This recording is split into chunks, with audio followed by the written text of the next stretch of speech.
अब खबर गया से है, जहां मंझौली पंचायत के जीवात्री गांव में भूतही नदी पर बनी पुलिया बारिश के पानी में फिर बह गई। करीब 10 दिन पहले यहां एक अस्थायी पुलिया बनाई गई थी, जो तीसरी बार नदी के तेज बहाव की चपेट में आ गई। पुलिया बहने से करीब 12 गांवों के लोगों का आवागमन प्रभावित हुआ है।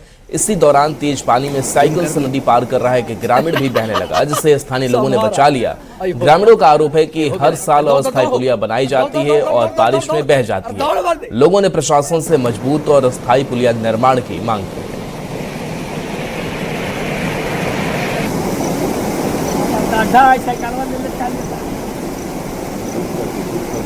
जूम कर ली सम्हारा आई होब्बा ये हो गया। अरे दौड़ दौड़ दौड़ हो।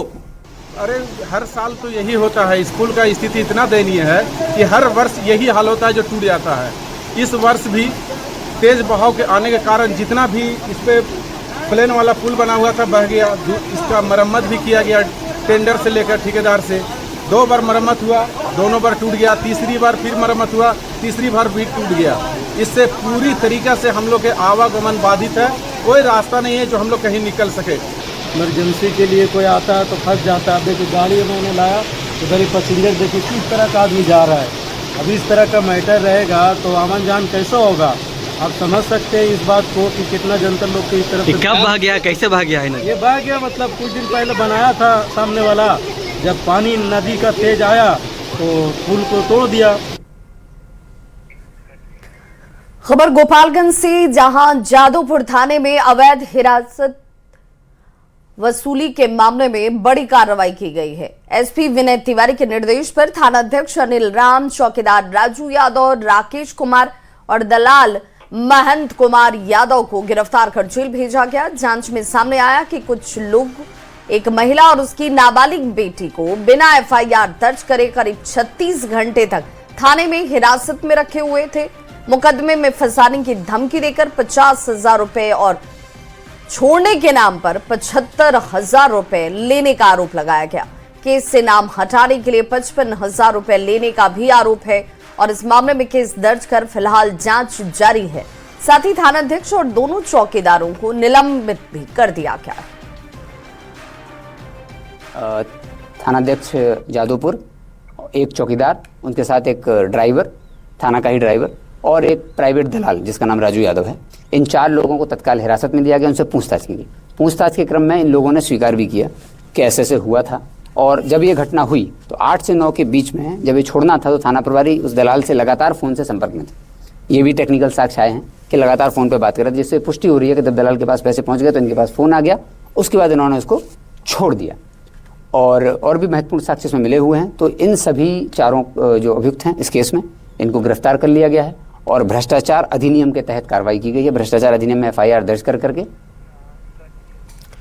खबर जहानाबाद से है, जहां सदर अस्पताल की इमरजेंसी व्यवस्था पर एक बार फिर से सवाल खड़े हो रहे हैं। यहां इमरजेंसी वार्ड से डॉक्टर के गायब रहने का मामला सामने आया है। जानकारी के मुताबिक दोपहर 2 से 3 बजे के बीच डॉक्टर इमरजेंसी में मौजूद नहीं थे।